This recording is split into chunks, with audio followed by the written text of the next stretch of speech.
All right, so I watched Secret Invasion episode 3 and I really liked it. However, I think my overall hype for the show has dampened a little bit. Allow me to explain.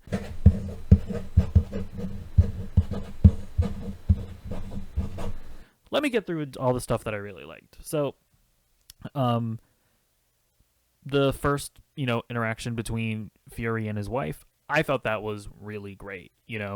The sort of just sadness of it all and just the really hammering in of how much of a piece of shit Nick Fury is, I thought was quite good.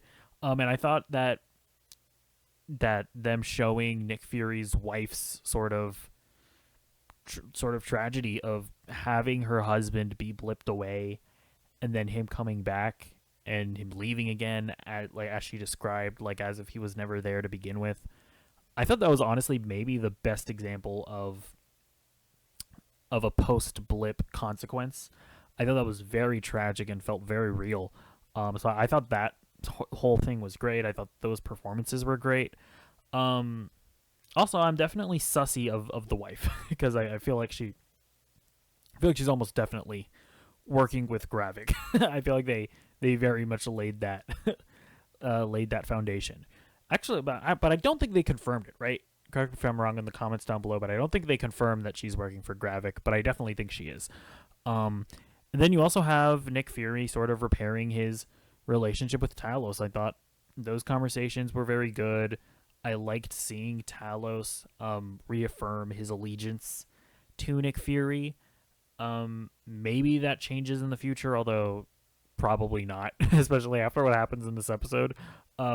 Probably not. I really loved Talos's confrontation with uh with Gravik. Gravik continues to be a really great villain. I think by the end of this, he's probably gonna be he's gonna rank up there as far as MCU villains are concerned. I'm really loving the actor's performance, and yeah, Gravik's just whole confrontation with Talos, I thought that was really great. Sort of the philosophical discussion they were having about the painting was really interesting, and Talos sort of pleading with him, trying to reach out to his not humanity but Skrull linity. I don't know. Um, but Gravik being very steadfast in not believing in his cause, believing in the fact that the Skrulls have been mistreated and that the humans deserve this. And again, I think the show has done a very good job of making the Skrulls super sympathetic. Like obviously they're killing innocent humans, so they're very bad on that front. But like it is very much believable that like an alien species would feel this way and would do all of these things. Um, but yeah, I think yeah. What was the line that I really liked? Yeah, I think the line I really liked from Talos was when he was like, when humanity, I can't do Ben Mendelsohn's accent. When humanity is, they're the most dangerous when you put them against the wall or something. I really like that line. But I can't remember it. And then by the way, this show continues to really push the gore aspect because Talos stabs his hand, and then this was really well done scene because he stabs his hand, and then Gravik like he like keeps his soldiers away, and he keeps his hand there, trying to convince Talos that Talos has the upper hand. And then after Talos leaves, he like he like rips his hand out of the table, very much like John Wick in, or not very much like the homeless guy in John Wick 4. And then yeah, and then it was a very well done scene because then that confirms for us that he is a super Skrull now, I think, or at the very least he's sucked up one of the powers from the chamber in the last episode, so he has the extremis powers. So yeah, I don't know if he has all of the powers, but he definitely has like super healing, which is pretty wacky. But yeah, so that was a really great scene. Really liked seeing Fury and Talos then go after the one Skrull that was like a prime minister or whatever the fuck. I thought that was really fun. Really like seeing really love the conversation between Talos and Nick Fury, where Talos lays out the fact that Nick Fury is only as successful as he has been because of the scrolls. Like, whether or not that's true, obviously we haven't seen enough enough content from that chronicling those events to really know for certain. But I thought that was a really interesting sort of new perspective to have on Nick Fury. The fact that he has been using aliens all this time, um, and the fact that again, like it's not even yeah, like I'm sure like part of the thing with the scrolls is that not only have they been forced to live in hiding and forced to be somewhat like ashamed of who they truly are and not being able to live in their own skin, but even the ones that have been just working for the government don't even feel appreciated. They probably feel used, and I just feel like all of these things are kind of sort of added on top of each other, like these sort of justifications in sometimes not so subtle ways, but in sometimes pretty subtle ways, And I feel like all of that is very well done. And then yeah, them sort of taking over the house and threatening the threatening the prime minister and whatever.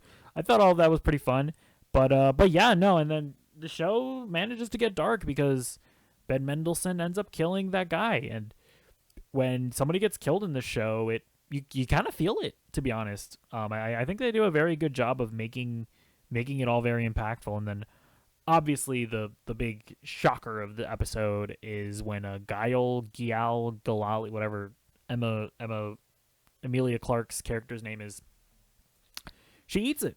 Gravik straight up kills her because he figures out that she's the mole. And yeah, that was I commend the show that they've managed to, or like they've seemingly straight up killed off two main characters in brutal and just ways that create tension, because I do feel like pretty much anybody could die in this. Well, pretty much anybody except for Nick Fury, because we know that Nick Fury is going to be in the Marvels. So Nick Fury's not dying. But also, maybe he will. Maybe the Nick Fury in the Marvels is a Skrull. Maybe it's Ben Mendelsohn. That's honestly, that is a possibility. Now that I think about it, or maybe this Nick Fury that we're watching it isn't Nick Fury at all. Ooh. But although, actually, on the last thing that I said, the show has lost a bit of the mystique for me, because a lot of the things that I've been theorizing that I think has made the show more interesting without the show actually been interesting, I think I'm starting to lose like faith in. Like, there's been the theory that we've had about how, oh, maybe or maybe Nick Fury is like pretending to be broken, and maybe he has this super secret plan all along. I'm kind of starting to not think that that's the case. I think Nick Fury actually is just broken. As far as like the plan that the Skrulls have, there's nothing super like intriguing about it. I feel like it's all pretty laid out of what they want to do, right? We know about the Super Skrull idea. I feel like it's all laid out. I feel like there isn't even any like, there's no mystery or intrigue behind what the Skrulls are doing. Is Ben Mendelsohn gonna be? Is he actually working with the Skrulls and whatnot? And it's like, probably not. I mean, they killed Emilia Clarke. Who's Emilia Clarke gonna side with? Doesn't matter. She's dead. I feel like the only twist at this point that could possibly happen is that maybe Nick Fury's wife is actually working with Gravik, but if she does end up working with Gravik, that will have been incredibly obvious. And if they're trying to set that up as some big reveal, it's probably gonna fall flat, because it's like, yeah, duh, So I don't know. Like, some of these things could come to fruition, and it could be really cool. But I'm at the point watching episode 3 where I don't think that that's really gonna end up happening. And I think my other main complaint about this is that it's kind of just been the case with a lot of these 6-episode series where I'm like, I wonder if this would have worked better as a movie. It's like, or at the very least, I wonder if this would have worked better if they would have dropped all 6 episodes at once. Like I'm telling you, they're dropping all 6 episodes of Echo at once. And I think that that's probably going to help that show because with a lot of these 6 episode series, they don't necessarily feel very episodic. You know, it's like I'm watching it, and I'm like, okay, I kind of just want to watch the rest of this.